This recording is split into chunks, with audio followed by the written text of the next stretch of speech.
a lawyer shared a story I can't stop thinking about. Someone came to him with a legal problem. Not huge, but complicated. Before picking up the phone, they opened an AI app, something like ChatGPT, and asked it what to do. The AI gave them an answer. Fast, clear, confident.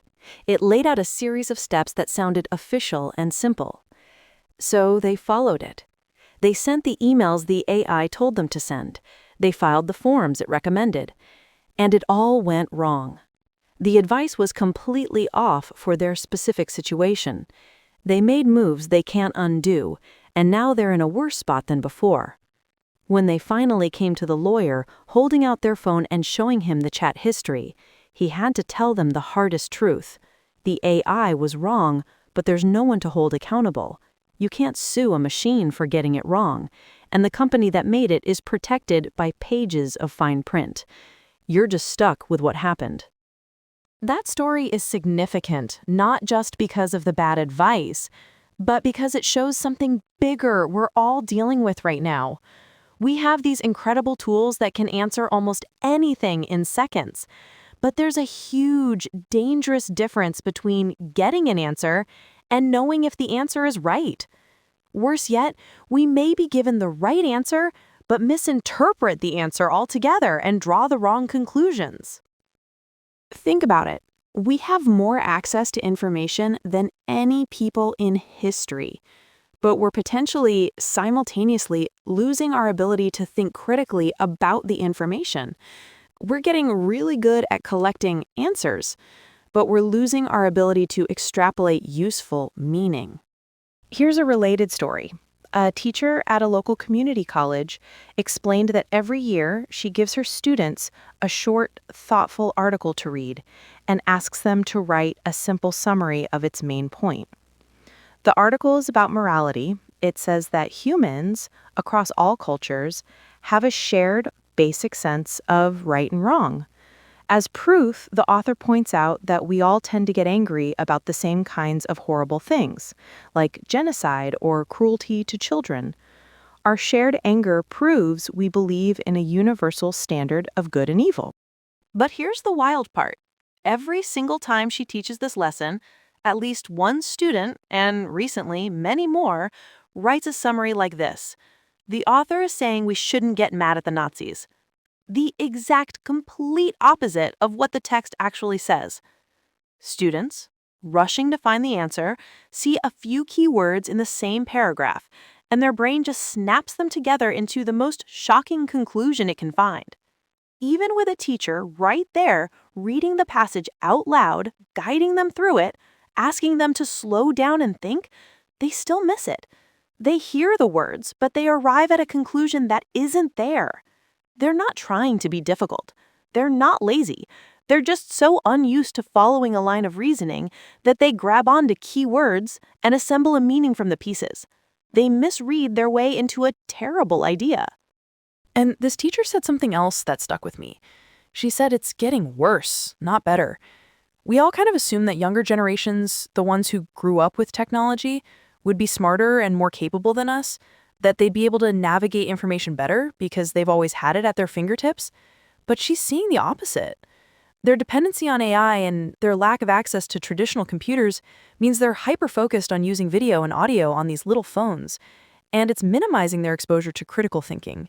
They're not reading long texts, they're not following complex arguments, they're not sitting with ideas that take time to unfold.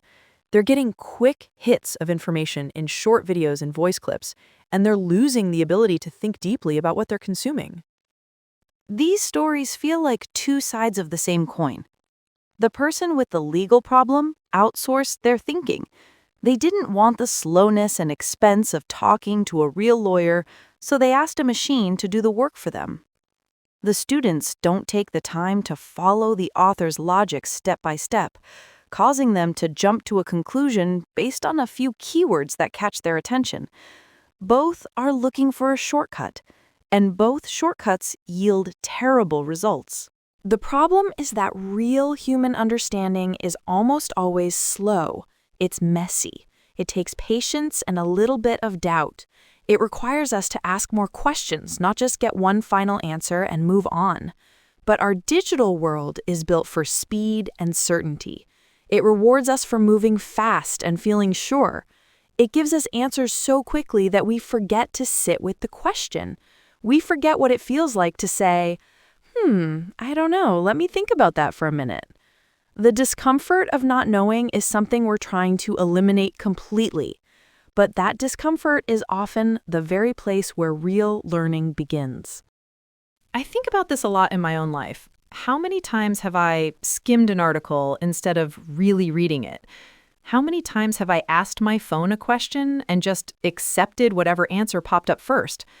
How many times have I felt like I understood something because I saw a video or read a summary, when really I only knew the surface?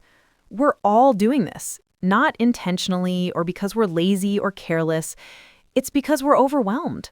There's so much coming at us all the time that we feel like we have to keep up. We feel like slowing down means falling behind. But what if slowing down is actually the only way to keep up with what really matters? Our challenge now isn't finding information anymore. That part is easy. The real work is learning how to slow down enough to actually make sense of it all. It's about building our mental muscles for comprehension, not just for collection. It's about choosing to engage with the process, not just grabbing the final product and running. It's the difference between following a GPS that tells you to turn right in 500 feet and actually learning the layout of your own city. The GPS is faster and more efficient, but if it ever breaks or if you end up somewhere it doesn't cover, you're completely lost. Knowing the city yourself takes time and effort, but it gives you a deeper sense of place and the freedom to find your own way, especially when things don't go as planned. This isn't about throwing our phones away or pretending technology isn't useful. It absolutely is. I use these tools every day, and I'm grateful for them. It's about being more honest with ourselves about what these tools are actually for. They're incredibly powerful for finding facts, for organizing data, for giving us a starting point. But they are not a substitute for our own judgment. They cannot replace the slow, careful, and sometimes difficult work of thinking for ourselves.